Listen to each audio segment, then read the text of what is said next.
अस्सलाम वालेकुम, मैं हूं नादिया अनवर और आप देख रहे हैं पाकिस्तान शेयर मार्केट अपडेट्स।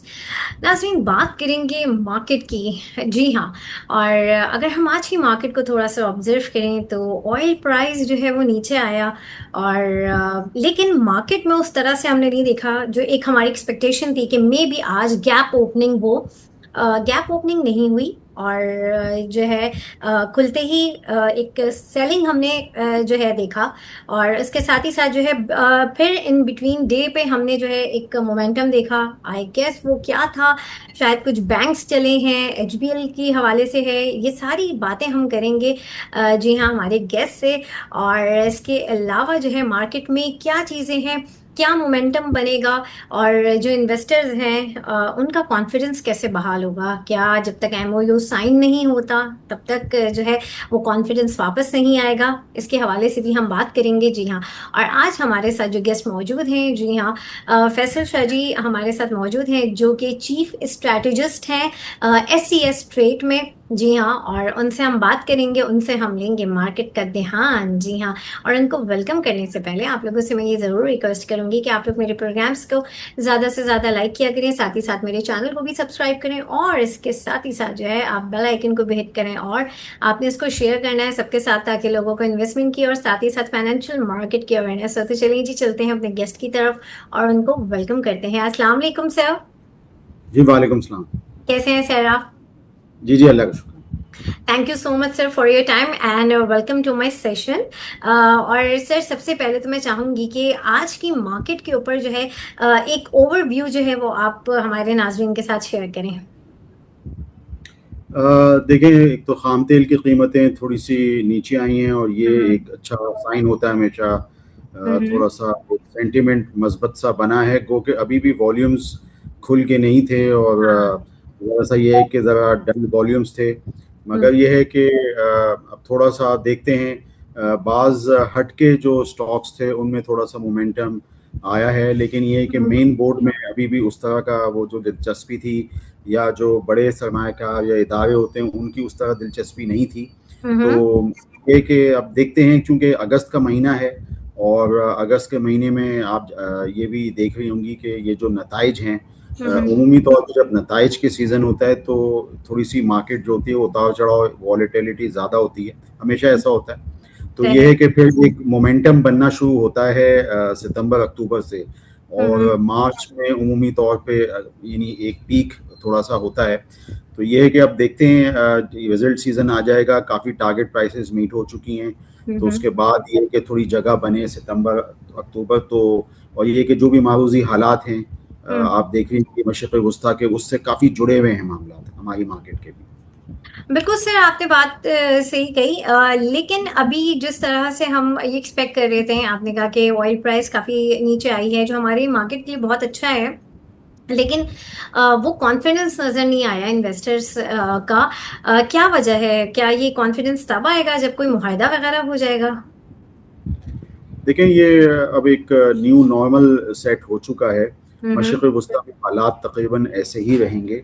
हम्म। और क्योंकि आप जानते हैं कि इस वक्त अमरीकियों को जो है वो स्ट्रेट ऑफ हॉर्मस को कंट्रोल करना है। जब तक ये हम्म। सूरत हाल नहीं आएगी तो हालात ऐसे ही रहेंगे।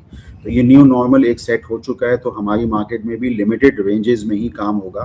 तो हम्म। इसमें यह है कि बाज़ जैसे पैसिव इन्वेस्टमेंट्स हैं, अगर हम बराह रास्त ही इस बात पे आ जाएं, तो पैसिव जो इन्वेस्टमेंट्स हैं वही अपने कैपिटल को प्रिजर्व करने के लिए, बचाने के लिए, वो जो इन्वेस्टर्स हैं उनको देखना चाहिए। और ये कि थोड़ा बहुत डिविडेंड वगैरह जो मिल रहे हैं उनको, जैसे बैंक्स वगैरह में भी डिविडेंड मिल रहे हैं, फर्टिलाइजर सेक्टर में भी डिविडेंड्स मिल रहे हैं, तो हम्म। उनको लेने की कोशिश करनी चाहिए। अच्छा, बिल्कुल। और सर, जैसे कल अभी आजकल रिजल्ट सीजन है, रिजल्ट्स आ रहे हैं। मार्केट उस चीज़ को भी इतना ज़्यादा जो है डाइजेस्ट नहीं कर पा रही, हालांकि बहुत अच्छे रिजल्ट्स हैं। उस हिसाब से हमें रैली होते हुए ऑब्वियसली नज़र तो नहीं आ रही। अब मुझे ये बताएं, जैसे एचबीएल है, आज हमने उसमें देखा, कल रिजल्ट था, बहुत अच्छा रिजल्ट था, डिविडेंड भी बहुत अच्छा आया। आज उसके अंदर हमने बड़ा एक अच्छी जो एक आई थिंक जो मार्केट ने पीक पकड़ा वो उसी की वजह से पकड़ा। और आगे इसको किस तरीके से देख रहे हैं, थोड़ा इसके हवाले से बताएं।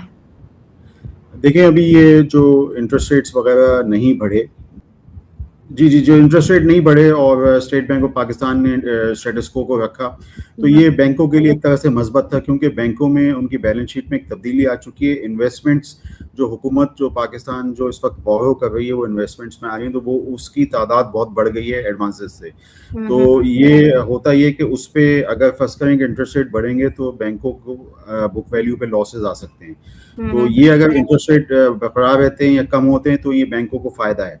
तो हम्म, ये जो इन्फ्लेशन के नंबर्स भी हैं 9% आए, ये थोड़ा सा एक खुशाइन चीज़ थी बैंकों के पर्सपेक्टिव से। तो हम्म, इस वक्त हम देख रहे हैं कि मीज़ान बैंक ने भी अच्छा परफॉर्म किया और एचबीएल ने भी अच्छा परफॉर्म किया, और मीज़ान बैंक के भी कल नताइज हैं, और मीज़ान बैंक में भी तकरीबन ₹7 का सेकंड क्वार्टर डिविडेंड जो है वो है, और एचबीएल में भी ₹6 आ चुका है। तो हम्म, ये है कि अगर साल का ₹24 डिविडेंड के हिसाब से देखा जाए तो एचबीएल भी यानी डिविडेंड डील थोड़ी बहुत बन जाती है। हम्म, और इसके अलावा ये है कि इस वक्त अपने तमाम बड़े बिग बॉयज़, बिग बड़े बैंक्स जो हैं 5, उनमें एचबीएल पीछे रह गया है। अगर एचबीएल मीज़ान को मिलाएं 6 बैंकों में हाँ, HBL price to book value हो या प्राइस अर्निंग मल्टीपल हो, उस पर पीछे रह गया है।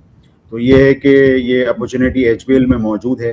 तो बैंक्स में जो मौक़े हैं उमूमी तौर पे वो उसी सूरत में है कि अगर इंटरेस्ट रेट बरकरार रहें या इंटरेस्ट रेट थोड़े से कम हों। सही। और सर, जो बात करते हैं पीआरएल की।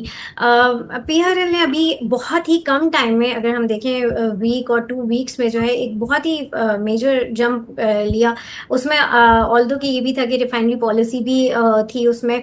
अब इसमें क्या है, क्योंकि थोड़े से जो हमारे इन्वेस्टर्स हैं, जो लोग हैं, जो अब उनको समझ नहीं आता कि यहाँ पे हमने प्रॉफिट टेकिंग करनी है या मजीद इसमें वेट करना है, या इसमें क्या है। थोड़ा सा मैं चाहूंगी इसको थोड़ा सा क्लियर करें। देखिए, इसमें 2 सवालात आपने पूछे, तो उसमें एक तो ये है कि हम्म, पाकिस्तान रिफाइनरी में जो फंडामेंटल बात है वो ये है हाँ, कि हुकूमत पाकिस्तान हर रोज़ रात को पेट्रोलियम प्राइसेस ऊपर-नीचे कर रही है। सही। तो ये चीज़ जो है वो रिफाइनिंग सेक्टर में इसका एक बेनिफिट आ रहा है अगर ये बढ़ाते हैं। एक्स रिफाइनरी प्राइस जो रिफाइनरी की सेल प्राइस होती है, उसका बेनिफिट जो है वो डायरेक्ट बराह रास्त पहली दफ़ा रिफाइनिंग सेक्टर को आ रहा है। तो हम्म, ये 2027 का जो फिस्कल हो है, ये हम्म, रिफाइनिंग सेक्टर के लिए बेहतर रहेगा तावक्ते के ये जो मशक़ वस्ता के मामला जो हैं ये हल ना हो जाएं। हम्म, तो ये हुकूमत पाकिस्तान ने अपने हाथ में जो ये लीवर रखा हुआ है प्राइसेस को ऊपर या नीचे करने का, तो रिफाइनिंग सेक्टर इसको, हम्म, ये है असल असल में इंडिकेटर। क्योंकि हम्म, रिफाइनिंग पॉलिसी में वो चीज़ नहीं उस तरह हुई जो कि तवक्को की जा रही थी। मसलन रिफाइनरीज चाहती थी कि जीएसटी जो है वो कलेक्ट कर सकें, ऐसी कोई चीज़ सूरत नज़र नहीं आई। सिर्फ एक छोटा सा मस्बत पहलू था कि डीम हम्म, ड्यूटी जो है वो 7.5% से 10% एचएसडी पे बढ़ा दी। हम्म, बकिया ये कि जो रिफाइनिंग पॉलिसी के हिसाब से नई रिफाइनिंग सेक्टर है, ये नथी है इस वक्त जो प्राइसिंग जो एक्स रिफाइनरी प्राइस है उसके ऊपर होने से है। तो ये एक तो ये पहलू है।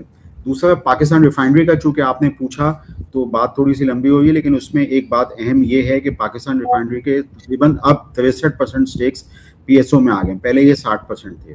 तो ये 63 या 64% स्टेक्स अगर पीएसओ में आ गए, और कल को पीएसओ के अंदर जो इस वक्त सर्कुलर डेट है जो 2-3 साल से उसका कुछ भी नहीं हुआ, जो 900 बिलियन वो कहते हैं, हाँ, वो उसका कुछ भी नहीं हुआ है। जैसे ओजीडीसी पीपीएल का थोड़ा बहुत हुआ है, तो हम्म, इसका पीएसओ का नहीं हुआ है। तो कल को अगर फर्ज करें कि सऊदी अरब से कोई बहुत अच्छे ताल्लुकात बनते हैं, और जैसे कि बात हो रही है कि सऊदी अरब से कोई पाकिस्तान में इन्वेस्टमेंट, तो उसमें एक अच्छा जो कैंडिडेट हो सकता है वो पाकिस्तान रिफाइनरी हो सकता है, क्योंकि ये एक छोटी रिफाइनरी भी है, और ये है कि इसमें ज़्यादा अच्छी पेशरफ्त होती है जब भी रिफाइनिंग में फैक्चुअल काम कभी हुआ हो, जैसे आइसोमराइजेशन हो या हम्म, RS-97 हो, हम्म, तो पेट्रोल की प्रोडक्शन के हवाले से, तो ये एक अच्छा कैंडिडेट हो सकता है। तो इस हवाले से लोग इसको पाकिस्तान रिफाइनरी को देख रहे हैं।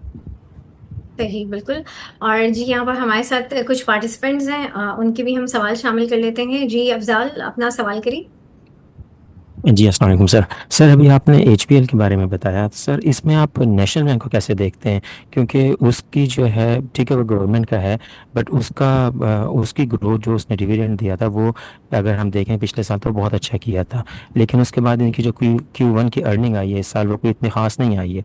सो सर, उसका फ्यूचर पर्सपेक्टिव आप कैसे देख रहे हैं as compare to the other banks? Thank you sir.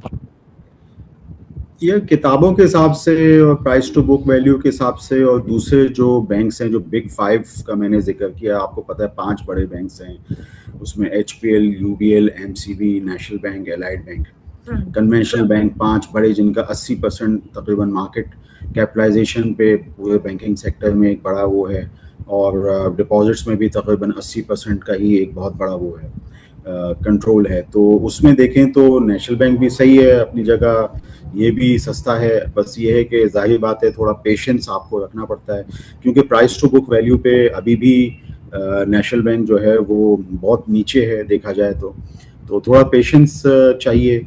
ये है कि दूसरे बैंक्स हर क्वार्टर में डिविडेंड दे रहे हैं। हमने मैनेजमेंट से सवाल पूछा था कि भाई आप भी हर क्वार्टर में डिविडेंड दे दें, तो उन्होंने कहा कि भाई सरकारी तरफ से हमें कोई एक्ट पास हो जाए तो हम दे देंगे। तो मेरे ख्याल में हुकूमत पाकिस्तान को ही फ़ायदा है अगर नेशनल बैंक हर क्वार्टर में डिविडेंड दे दे तो ये कि अगर ऐसी कोई सूरत हो तो यकीनी तौर पर नेशनल बैंक बहुत अट्रैक्टिव हो जाएगा। सही, बहुत शुक्रिया। जी नवीद, अपना सवाल करें।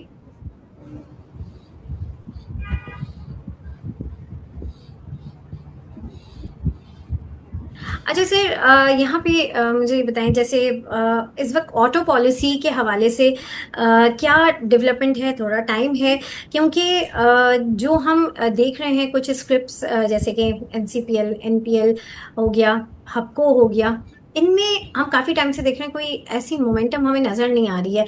तो क्या वजह है? कोई और वजह है, या फिर ऑटो पॉलिसी का वेट हो रहा है? थोड़ा सा मैं चाहूँगी इसके हवाले से भी बताएं आप। नहीं, क्लैरिटी तो काफ़ी हद तक मौजूद है। ये इसमें यही है कि ये जो गाड़ियां जब रोल आउट हो जाएंगी इस साल, ये जो फिजिकल 2027 है, अब उसमें हब पावर की असेंबली, चूंकि वो चाइनीज़ हैं, बीवाईडी दुनिया की नंबर 1 जो है वो ऑटो असेंबलर है, तो गाड़ी जब रोल आउट होंगी तो ये प्राइस डिस्कवरीज आना शुरू हो जाएंगी। तकरीबन यानी 10,000 गाड़ियां भी रोल आउट होती हैं तो तकरीबन ₹5 ईपीएस पे इम्पेक्ट है, 25,000 का उनका टारगेट है। तो ये तो कोई ऐसा मसला नहीं है।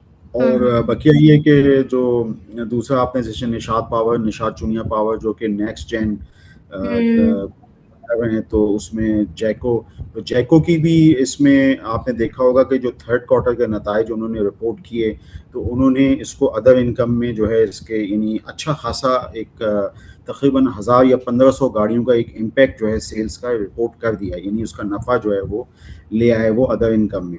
तो ये चीज़ इन्वेस्टर्स बड़ी उससे देख रहे हैं कि ये जो फाइनल क्वार्टर है 30 जून का जो क्लोज हो चुका है, उसमें कितनी गाड़ियों का इम्पैक्ट आएगा। तो आपने देखा होगा कि चुनिया पावर ने डिविडेंड भी एक छोटा सा दे दिया था। तो मैं समझता हूँ कि थोड़ा सा यानी सब्र की ज़रूरत है, और ये कि जैको की यूँ सेल्स जो है वो सही है, और सही है, मतलब इसमें कोई ऐसा मसला नहीं है। सही। जी शराज, नहीं सिराज, अपना सवाल करें। अस्सलामुअलैकुम सर। वालेकुम। सर ये अपना ऑयल एंड गैस सेक्टर के अंदर आमतौर पे तो ओजीडीसी की बात होती है, मारी की बात होती है, लेकिन पीओएल के बारे में कुछ इन्फॉर्मेशन नहीं मिलती। आप इस स्टॉक को कैसा देखते हैं और इसका क्या फ्यूचर देख रहे हैं? Thank you. नहीं, हम अपने प्लेटफॉर्म से तो पीओएल पे बहुत बात करते हैं। पीओएल में देखें इस वक्त एक बड़ा डिविडेंड एक्सपेक्टेड है। ये हम लोग तो 45 से 50 रुपए देख रहे हैं, लेकिन मार्केट में तकरीबन 60 रुपए पाकिस्तान ऑयल फील्ड्स में देख रहे हैं। बहुत ज़्यादा डेवलपमेंट्स पसे पर्दा हो रही हैं। पाकिस्तान ऑयल फील्ड चूँकि अटक ऑयल कंपनी की एक बहुत ही अहम कंपनी है, और अटक ऑयल कंपनी 1913 से मौजूद है।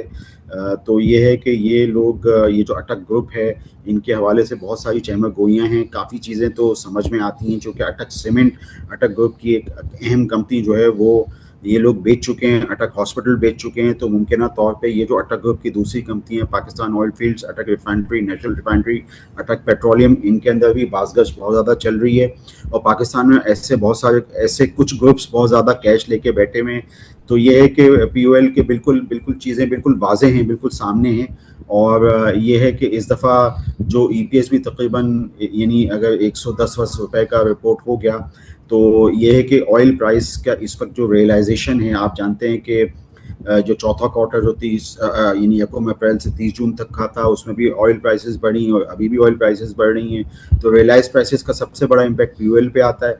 तो ये है कि ये आपने देखा होगा कि बाजार में बहुत उतार चढ़ाव होगा, लेकिन पीओएल और सिनर्जी वगैरह ये अपनी जगह मौजूद है, तो इसमें कोई ऐसा प्रॉब्लम नहीं है। पीओएल तो बहुत अच्छा वो है, और आपको मैंने पसे बता बहुत सारी चीजें बता दी। बहुत शुक्रिया जी। जी फरहाद, अपना सवाल करें। जी, थैंक यू नादिया। फैसल साहब, मुझे I have got couple of questions. My first question is about the foreign investment being going on since last 10 days or so, और अभी भी continued है. I would like to know the specific stocks या specific interest जहाँ पे buying हो रही है foreigners की. Number 2, my question is about refineries में Synergy being the smallest one, उसका outlook क्या है? And the third question is Angro Holdings. How do you see that? उसका एक buyback भी है, तो उसके लिए काइंडली बताइएगा कि उसका क्या देखते हैं आप फ्यूचर। Thank you. देखिए, जैसे मैंने अभी ये पाकिस्तान रिफाइनरी पे खुल के बात की थी रिफाइनिंग में, तो मैं सिनर्जी पे काफ़ी महीनों से बात कर रहा हूँ। उसकी वजह ये है कि आपने 9 महीने के भी नताइज देखे होंगे। तो अभी मैंने फॉरेन इन्वेस्टमेंट का क्वेश्चन मैं बाद में ले लूँगा, सिनर्जी मेरा फेवरेट टॉपिक था। तो इसमें ये है कि सिनर्जी के अंदर आपने देखा होगा कि एक्स रिफाइनरी प्राइस का, जैसे मैंने आपको बताया कि मुसलसल बढ़ रही है, नहीं रिफाइनरीज को बेनिफिट मिल रहा है। इससे पहले कभी भी पिछले सालों में रिफाइनरीज को बेनिफिट मिला नहीं। आपने देखा होगा कि एनआरएल का भी गोइंग कंसर्न का मसला था पिछले सालों में, लेकिन पिछले साल वो रिकवर कर गए, बैलेंस शीट रिकवर कर गई। यही चीज़ सिनर्जी में भी हुई, और सिनर्जी के अंदर आपने देखा होगा कि उन्होंने WTI को भी हैंडल किया। ये पाकिस्तान में पहले थे। तो इसमें यह है कि सिनर्जी, एक तो एक्विटी देखें, रिफाइनिंग सेक्टर में सबसे बड़ी एक्विटी जो है वो इस वक्त सिनर्जी की है। तो यानी लोग, अगर आप थोड़ा सा किताब इसका देखें तो इसकी अब थोड़ी सी सूरत हाल बेहतर हो गई है।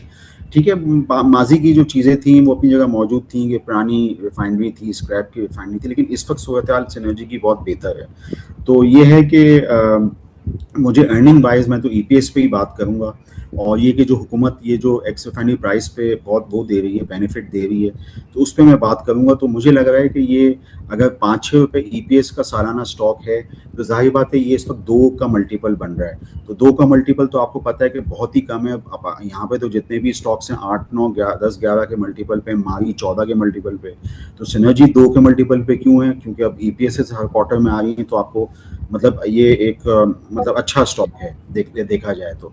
आपने एंग्रो होल्डिंग का पूछा, तो एंग्रो होल्डिंग भी अब प्रैक्टिकली देखा जाए तो अब एक टेलीकॉम सेक्टर की, टेलीकॉम टावर्स की कंपनी है, और टेलीकॉम टावर्स हर साल उसमें ऐड हो रहे हैं। तो थोड़ा सा कैपिटल लेआउट ज़्यादा है, तो थोड़ा डिविडेंड का मामला थोड़ा सा यानी इस साल थोड़ा वो हो जाएगा। तो ये है कि बहरहाल टेलीकॉम सेक्टर की डेवलपमेंट से इसको अगर नथी करें तो एंग्रो होल्डिंग एक वैल्यू इन्वेस्टमेंट जो है वो बनती है। आपने फॉरेन इन्वेस्टमेंट का पूछा, तो फॉरेन इन्वेस्टमेंट गो के बहुत, यानी अगर आप ऐसे देखें तो ये टोटल जो भी मार्केट में पार्टिसिपेशन होती है उसका 7 से 8% ही फॉरेन इन्वेस्टमेंट का होता है। इतना बड़ा वो नहीं होता, लेकिन बहरहाल ये है कि ये एक ऐसा फंड है जिसकी लोकल पाकिस्तान में भी उसके ऑफिसेस खुले हुए हैं। पाकिस्तान के बहुत अच्छे इन्वेस्टर्स हैं, वो तकरीबन 17-18 साल से पाकिस्तान में मौजूद हैं और पाकिस्तान में विनर हैं वो। तो वो उनकी तरफ से थोड़ा सा ये यहाँ पे पाकिस्तान में इन्वेस्टमेंट हुई है, इसको भी आप खुशाइन देख सकते हैं। उनका ज़्यादातर इंटरेस्ट लकी सीमेंट और UBL और कुछ इस तरह के, जैसे HPL, इस तरह के स्टॉक्स में आया है।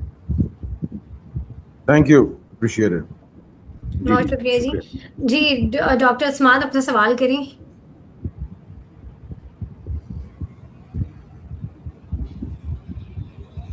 जी ओवैस, अपना सवाल करें। अस्सलाम वालेकुम। थैंक यू जी, thank you very much. I always listen you and बहुत ही अच्छा लगता है सुन के। तो काइंडली 2 मेरे क्वेश्चन है।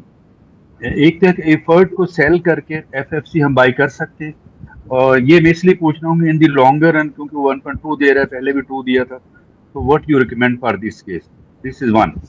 सेकंड ये कि अभी अगस्त के मंथ में जैसे अभी चल रहा है ये डिविडेंड का स्टेज, तो what 3 script you are saying कि this we should buy this? Thank you. देखिए, इफर्ट अब उसकी प्राइस थोड़ी सी नीचे आ गई है, और ये कि उन्होंने अपनी जो कल corporate briefing session CBS notes जो भेजे थे उसमें उन्होंने ये लिखा था कि उनकी इन्वेंट्री जो है वो बिक जाएगी। और तो ये है कि अभी बाज़ जो खबरें आ रही हैं इस वक्त वो ये है कि मानसून की वजह से थोड़ा सा हो सकता है कि खादों का इस्तेमाल कम हो, लेकिन उमूमी तौर पे देखा गया है कि ये पहले फ्रीज में होता है और खादों का इस्तेमाल हो जाता है। तो ये है कि ये इनकी इन्वेंट्री बिकेगी और ये कि अब यहाँ भी इफ़र्ट को बेचने का इतना मतलब फ़ायदा नहीं है, तो मेरे हिसाब से तो होल्ड करना चाहिए। और अपनी जगह फौजी फर्टिलाइज़र अलग है और उनका जो 14.5 रुपये का डिविडेंड है वो भी लेना चाहिए। तो ये दोनों अपनी जगह बिल्कुल सही हैं। डिविडेंड के पर्सपेक्टिव से अब नए शेयर्स भी इमर्ज हो रहे हैं, उसमें बैंकिंग सेक्टर के अंदर जैसे ये कहा जा रहा है कि अस्करी बैंक की इस्लामिक बैंकिंग ब्रांचेज हैं, तो इनके भी डिविडेंड थोड़े बढ़ रहे हैं, 2-2 रुपये क्वार्टर में दे रहे हैं, तो ये आप कर सकते हैं। बाकी बैंक ऑफ पंजाब अगर डिविडेंड दे देता है 1.5 रुपये तो ये भी डिविडेंड यील्ड वाली कैटेगरी में आ जाएगा। एक साहब ने अभी सवाल POL पे पूछा था, तो पाकिस्तान ऑयल फील्ड का भी डिविडेंड यील्ड सबसे ज़्यादा बन रहा है 10% के पास, तो वो भी देखा जा सकता है। अभी डिविडेंड का जब भी इनकी अनाउंसमेंट होगी तो एक बड़ा डिविडेंड उसमें मुतवक्के है। थैंक यू वेरी मच, जज़ाकल्लाह खैर। बहुत शुक्रिया जी। जी वसीम अपना सवाल कर लें। अस्सलाम वालेकुम। वालेकुम सलाम। जी मुझे एक तो सर ये पता करना था कि जो मीज़ान बैंक को मतलब क्या हुआ है, उसको तो लगता है कि जैसे टायर लगे हैं और उसकी प्राइसेस हर रोज़ आगे जा रही हैं, तो इस प्राइस पे उसको खरीदना चाहिए या अभी वेट करना चाहिए? और सेकंड कोहार्ट सीमेंट के बारे में थोड़ा एडवाइस कर दीजिएगा, उसका फ्यूचर आउटलुक क्या लग रहा है आपको?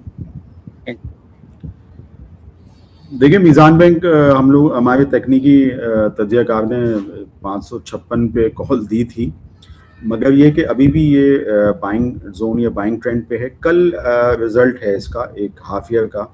उमूमी तौर पे कहा जाता है कि रिज़ल्ट के दिन स्टॉक लेना नहीं चाहिए, बल्कि रिज़ल्ट के दिन स्टॉक को बेच देना चाहिए। तो ये है कि अगर कोई डिप पे अब मौका मिले तो ज़रूर कर लीजिएगा, ये वैसे एक उमूमी राय है। ये है कि हाँ मीज़ान बैंक जो है अब भी वैल्यू इन्वेस्टमेंट है, और ये कि इस वक्त आपने देखा होगा कि ये जो मिनिमम डिपॉजिट रेशो का सर्कुलर स्टेट बैंक की तरफ से आया उसका सबसे बड़ा बेनिफिशियरी मीज़ान बैंक है, क्योंकि मतलब खातेदार जो भी हैं मीज़ान बैंक के, उनको जो एनुअल रिटर्न है वो 5.5% ही मिलता है। कहाँ इंटरेस्ट रेट यानी 11% या 11.5% हैं और काइबॉर मिला के 12-13% लैंडिंग रेट बनता है, और कहाँ ये इनका जो रिटर्न डिपॉजिटर को देते हैं वो 5.5% बनता है।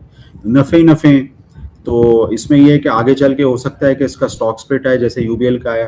तो मीज़ान बैंक का मतलब ये है कि इसका ट्रेंड हमें फंडामेंटली तो ऊपर ही लग रहा है। ये है कि डिविडेंड भी हर क्वार्टर में 7 रुपये दे रहा है, तो सही है, मतलब होल्ड कर सकते हैं। दूसरा आपने स्टॉक कौन सा पूछा था? इन्होंने कोहार्ट सीमेंट का पूछा था। कोहार्ट से भी हालांकि स्टॉक स्प्लिट हुआ है, लेकिन ये है कि इस प्राइस पे सही है, बुरा नहीं है। थोड़ा सा ये है कि लोग इस वक्त सीमेंट सेक्टर और नॉर्दर्न जोन की जो जितनी भी सीमेंट कंपनीज हैं उनको नथी कर रहे हैं मौजूदा जो ऑयल प्राइसेस का मामला है दुनिया में, तो इसको थोड़ा सा देखते हुए करना चाहिए। वैसे ही है कि कोहार्ट सीमेंट की एक्सपेंशन आई हुई थी और एक्सपेंशन का इम्पैक्ट अब आ रहा है, तो कोहार्ट सीमेंट के मारूजात यानी जो फंडामेंटल्स हैं वो अपनी जगह सही हैं, कोई मसला नहीं है। सही। अच्छा सर, अभी आपने एक बात की कि भाई जिस दिन रिजल्ट आता है उस दिन जो है स्टॉक को निकाल देना चाहिए। तो जैसे कल HPL का रिजल्ट आया तो तो वो बड़ा ऊपर चला गया, तो इसको कि फिर हम कैसे समझें कि हमें निकाल देना चाहिए या फिर रखना चाहिए?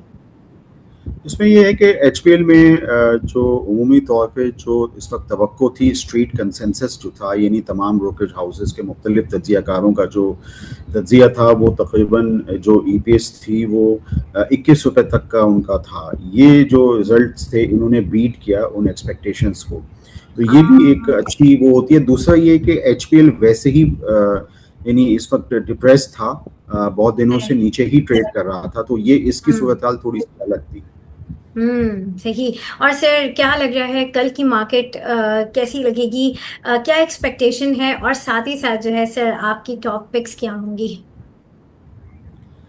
बाहर में तो जैसे अगर सवाल आप बाहर ये पूछें तो वो कहेंगे ट्रम्प इकोनॉमिक्स जो है वो बहुत ज़्यादा कोई ट्वीट ना आ जाए, लेकिन ये है कि वैसे लग रहा है कि अभी फ़िलहाल एक छोटे से रेंज में लगता है कि थोड़ा सा एक मस्बत जो है रुझान रहेगा, गो के वॉल्यूम्स उतने ज़्यादा नहीं हैं। राइट। और जैसे कि आपने टॉपिक्स का पूछा, तो उसमें पाकिस्तान स्टॉक एक्सचेंज के अंदर भी काफ़ी डेवलपमेंट्स हो रही हैं जो लिस्टिंग्स के हवाले से। तो एक तो पाकिस्तान स्टॉक एक्सचेंज है, इसके अलावा पावर सीमेंट जो है इनकी भी एक्सपोर्ट बढ़ी है और इनके डिस्पैचेस में इजाफा हो रहा है। तो ये पीछे रह गए हैं। और देखा जाए तो एक उभरती हुई कंपनी है, तो इस तरह की कंपनियां देखी जा सकती हैं। और बकिया अस्करी बैंक है, अस्करी बैंक जो है उन्होंने भी डिविडेंड दिए हुए। मैं भी देख रहा था कि उसका प्राइस अर्निंग मल्टीपल खाली 5.6 5.7 का है। तो और डिविडेंड यील्ड भी तकरीबन 7-8% की बन रही है। तो मेरे पिक्स तो यही है। सही, great. Thank you so much sir Faisal, आपका बहुत शुक्रिया। और हमारे साथ जितने भी पार्टिसिपेंट्स थे, आप लोगों का भी बहुत शुक्रिया। और नाज़रीन, यहाँ पे लूँगी मैं इजाज़त। इंशाल्लाह आप लोगों से फिर मुलाकात होगी, तब तक के लिए अल्लाह हाफिज़। Thank you.